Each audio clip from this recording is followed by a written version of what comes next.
Abdul Hakim bin Amir Abdan. Ajaran tasawuf muncul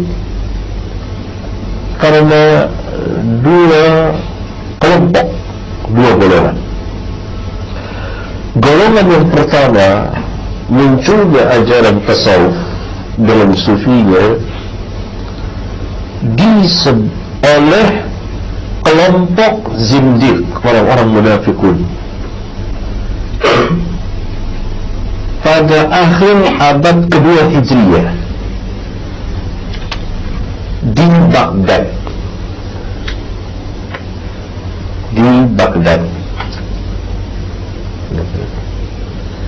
Ini kelompok pertama. Karena itu Al-Imam Asy-Syafi'i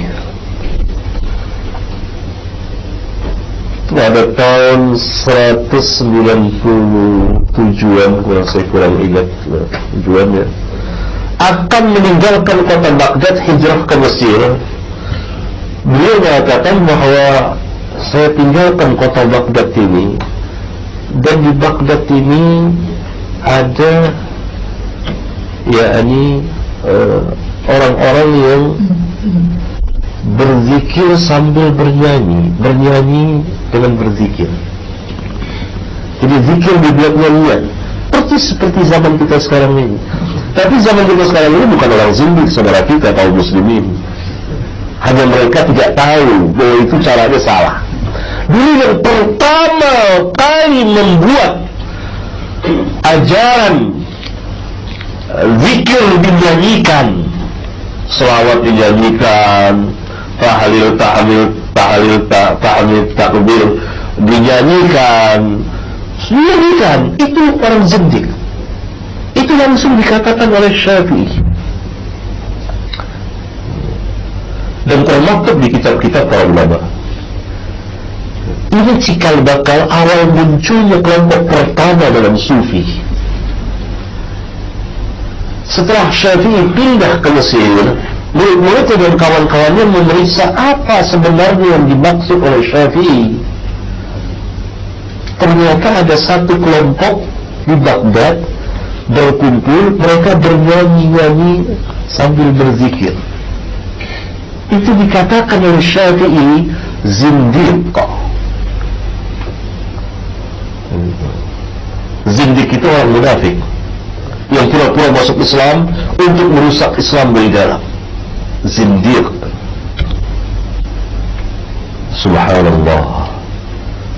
Mereka yang paling gemar sekarang berzikir sambil bernyanyi, orang-orang yang mengaku bermadhab Syafi'i.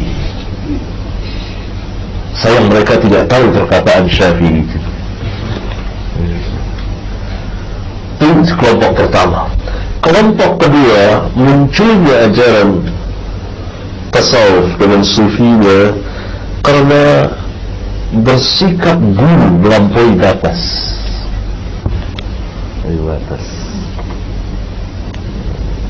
Umumnya dari ahli ibadah.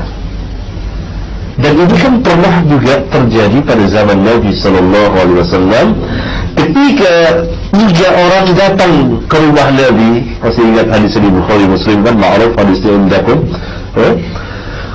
ya, menanyakan tentang ibadah Rasulullah SAW. Setelah diberitahukan, mereka menganggap sedikit karena Rasulullah sudah diampunkan dosanya yang lalu dan yang terkemudian. Salah seorang mengatakan bahwa dia tidak akan mau mendekati wanita selama-lama, tidak mau menikah. Salah seorang mengatakan bahwa dia akan puasa terus, tidak pernah mau berbuka. Salah seorang lagi mengatakan bahwa dia akan qiyamul lail terus, tidak tidur. Nah, ini kemudian dibersihkan oleh Rasulullah SAW, diajarkan bahwa ini salah. Saya yang paling takut dan paling takwa kepada Allah di antara kami.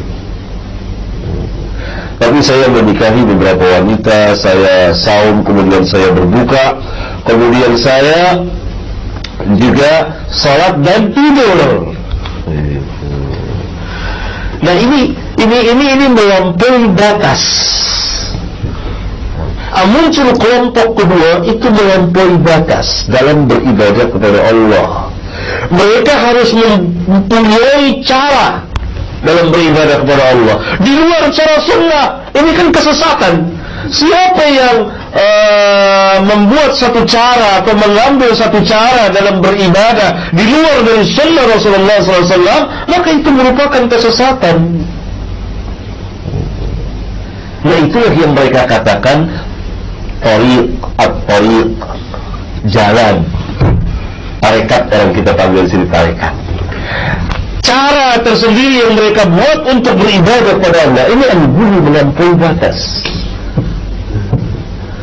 Nah, kemudian mereka membuat berbagai macam cara. Dapat kita lihat di kitab-kitab tasawuf. Aneh-aneh. Dan semuanya penuh dengan kejadian.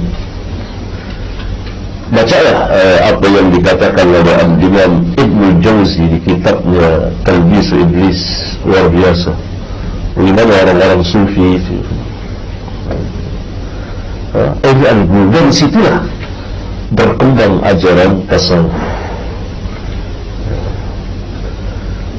Berkembang ajaran tasawuf dan dia dimasukkan orang ke dalam Islam karena atas nama Islam. Tadi itu kan masalah tasawuf kan, dia membahas masalah Islam terpecah belah itu, dia nggak tuntas itu. Makanya saya cuplikin aja, nggak tuntas karena ilmunya ngawur gitu loh, ngawur. 4 tambah 2 ngawur gitu loh, yang nggak ada di Quran, nggak ada di Sunnah. Teorinya, retorika setan gitu, tasawuf. Sekarang dia bicara masalah jamaah tabligh. Dalam keyakinannya, di otaknya itu jamaah tabligh itu Ahlussunnah wal Jamaah. Artinya orang yang benar jamaah tabligh. Apa benar jamaah tabligh Ahlussunnah wal Jamaah? Kita dengarkan. Saya sebut yang saya tahu.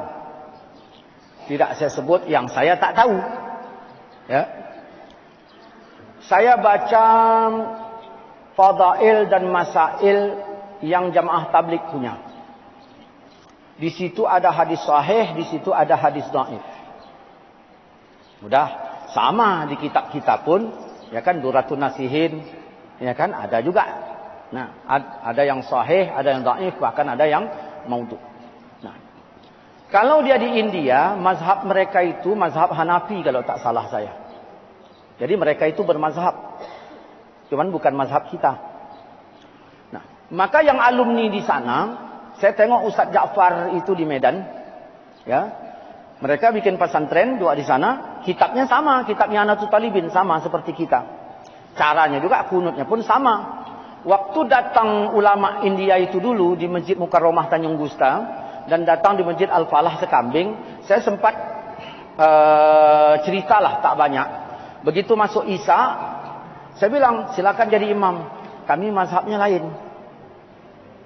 Jadi silakan ajalah Anda nyuruh saya jadi imam. Nah, kami mengikuti di sini, kata dia. Jadi itulah mazhabnya itu bukan mazhab kita.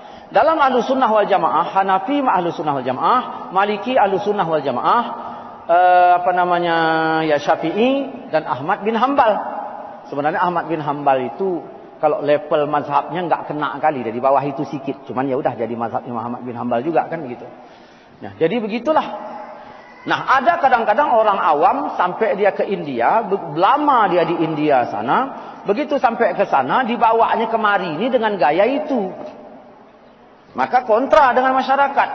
Apa kata Ustaz Abdul Somad? Aku belajar di Maroko mazhab Imam Malik. Kalau aku bawa gaya Imam Malik kemari, bilang orang ISIS katanya. Nah, begitu juga lah Buya Said Alawi Al-Maliki yang ada di Arab sana. Mazhabnya Imam Malik. Tapi orang-orang yang dari Indonesia, dari Jawa belajar ke sana, pulang membawa mazhab Syafi'i. Nah, di situ masalahnya. Nah, apa kelebihannya? Kelebihannya rajin berjamaah. Itu kelebihannya. Apa kekurangannya? Sebagian besar mereka malas ngaji. Itu. Kalau dia datang, suruhnya dekat. Begitu kita bikin pengajian, dia jarang ngaji. Itu sebagian. Nah, itu, dan itu fakta kita bilang fakta. Nah, jadi, itu untuk mereka. Ya untuk kita pun yang imam-imam juga ada yang malas ngaji, ada yang rajin ngaji, begitu. Kemudian bagaimana? Saya dulu pernah betulin mobil di depan masjid, kalau tak salah saya dari Masjid Al-Manar, dekat kota Maksum. Jadi di situ ada orang tablik di situ. Saya tanya, ngaji di mana? Rupanya dia ngaji di Salafi, tapi tetap tablik. Ngaji di Salafi. Akhirnya bagaimana? Mereka ini tadi mengotak-ngatik tablik dari dalam. Salafi. Ya, Salafi ini tadi. Nah, kalau pergi kita ke Jalan Gajah, ya saya nggak tahu sekarang, udah lama saya nggak pernah pergi ke sana. Itu di Jalan Gajah itu banyak orang jual buku-buku di sana, dan banyak dijual buku Salafi. Artinya apa? Mereka pun nggak tahu mana aliran ini dan tidak. Nah, begitu. Banyak kalau pengalaman saya. Nah, saya ada sebagian tablik yang menolak saya, nggak usah saya sebut namanya. Ada juga yang menyukai saya. Saya ngajar di beberapa jamaah tablik ada di Medan. Nah, ada yang suka saya, ada yang tak suka. Nah, Abun Siantar, kalau kenal Abun Siantar, banyak juga orang tablik yang anti Abun itu. Walaupun banyak juga orang tablik seperti Ustaz Ja'far itu tadi yang memang fanatik betul kepada Abun itu. Artinya terpecah belah juga. Sehingga ada di antara orang sana bertanya kepada saya, Ustaz bagaimana menengahinya? Nah, ini kan masalah kalian, ya udah kalian urusi sajalah. Nah, yang penting caranya itu baik, di mana masalahnya, ya udah dibenahi. Datang lagi satu orang ke rumah, cerita dia mencaci tablik yang lain, padahal tablik juga ini tadi. Jadi kayaknya sebagian terpecah belah juga. Tapi secara umum saya katakan dia masih dalam Ahlus Sunnah wal Jamaah. Cuman karena yang diraihnya nih preman-preman, ya bekasnya pun agak-agak reman lah. Preman-preman bertato dia datang ke masjid, jumpa sama saya di Medan, di Masjid Ayahanda itu. Datang Ayahanda, penuh tatonya. Ya, kau bertato? Ya Ustaz, aku baru tobat aku. Baru tobat. Semayangnya pun ya belum lah, genah-genah kali. Cuman bagi mereka satu, tak boleh dalam huruf itu tidak boleh bicara khilafiyah, takut hati pecah. Nah, tak boleh bicara khilafiyah. Nah, saya diajak juga, Ustaz keluarlah kita keluar. Bisa, saya ini guru fikih. Saya kalau keluar-keluar tok nggak ngaji nggak bisa. Karena saya guru fikih. Lebih keluar bawa kitab kita. Cuman sampai sana kita bicara fikih. Nah, itu jangan katanya. Nah, itulah terakhir saya nggak fikih. Cuman secara umum dia Ahlus Sunnah wal Jamaah. Begitu. Kita dengarkan keterangan dia tentang jamaah tablik itu adalah Ahlus Sunnah wal Jamaah. Benarkah begitu? Kok si bodoh merasa benar. Tapi kok orang ahli ilmu patah argumentasi lapuknya. Nanti setelah dia jelaskan tentang jamaah tablik akan dijawab tuntas, tegas oleh ulama poros Nabi Abdul Hakim bin Amir Abdan. Mari kita lihat. Firqah terbesar saat ini dari kelompok sufi di dunia saat ini jamaah tabligh. Itu firqah sufi terbesar pada abad ini saat ini. Itu salah satu tarekat sufiyah karena dia dibaiat oleh beberapa tarekat.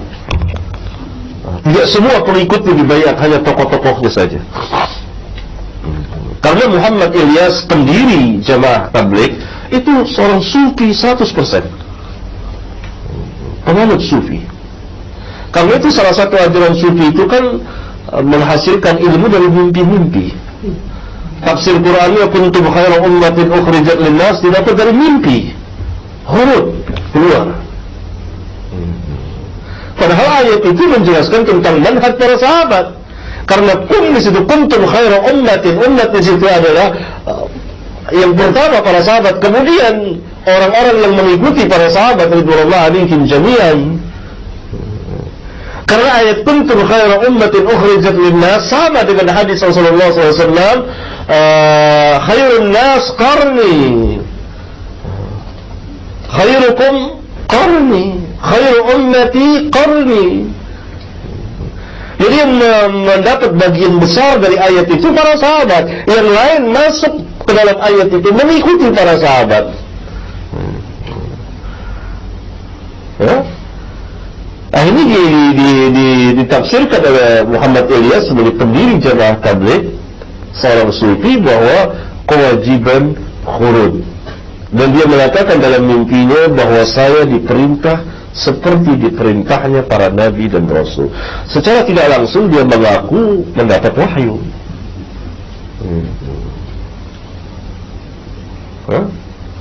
Nah, ini salah satu kelompok tasawuf sufi terbesar di dunia saat ini karena ajaran khurudmu itu, sehingga mereka hampir di seluruh belahan bumi ada. Bahkan ini mencapai ranking pertama firqah sesat terbesar di dunia dalam Islam.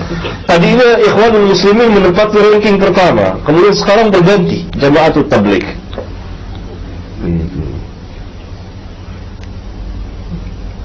Luar biasa. Itulah. Jadi sufi beragam sekali. Dan mereka mempunyai cara tersendiri di luar sunnah Nabi yang mulia sallallahu alaihi wasallam. Dan itu merupakan kesesatan. Kita tidak boleh mengambil satu tata cara dalam mendekatkan diri kepada Allah di luar dari sunnah Nabi SAW. Tidak boleh. Sesat. Saya ambil contoh. Apa boleh kita sujud sembarangan kepada Allah kapan waktu saja? Boleh atau tidak? Tidak boleh. Sekarang rame-rame nih, dalam rangka kita mendekatkan diri kepada Allah, kita sujud rame-rame, sujud. Perbuatan kita itu baik atau sesat? Sesat. Karena cara ibadah yang seperti itu tidak pernah diajarkan oleh Rasulullah SAW, walaupun dalam rangka sujud kepada Allah. Bukan sujud kepada berhala, sujud kepada Allah. Ya, rame-rame saya pimpin, ayo kita sujud rame-rame, sujud. Sesat kita. Dikatakan kita kelompok yang hadir, oh kelompok sesat ini. Tapi kalau kita sujud dalam sholat, benar. Atau sujud sahwi, atau sujud tilawah, atau sujud syukur, tarikahnya jalannya sesuai dengan sunnah. Kan sujud sedekat-dekat hamba kepada Rabbnya. Kata Nabi SAW, aqrabu ma yakunul abdu min rabbih wa huwa sajidun fa'aksirud du'a. Dalam hadis sahih yang dikeluarkan oleh Imam Muslim, sedekat-dekat hamba kepada Rabbnya ketika dia sujud. Perbanyaklah doa ketika sujud. Tapi tidak sembarangan kapan waktu kita sujud tidak boleh.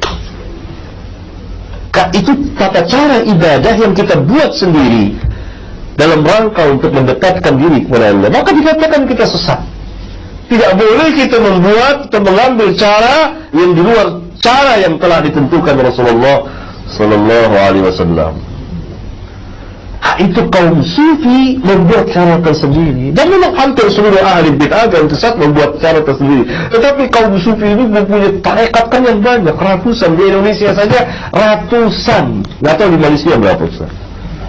Sama aja, berarti jumlahnya di 200 lebih itu. Luar biasa. Cara-cara antara satu tarekat dengan tarekat yang lain beda. Itu kan ajaran yang apa namanya? Asy'ari Muhammad Arqam. Itu salah satu tarekat Sufiyah, tapi sudah di luar Islam itu. Sudah di luar Islam itu. Jadi ada yang tetap masing dalam Islam, ada yang memang sudah keluar. Saya paham wahdatul wujud. Segala yang mewujud Allah.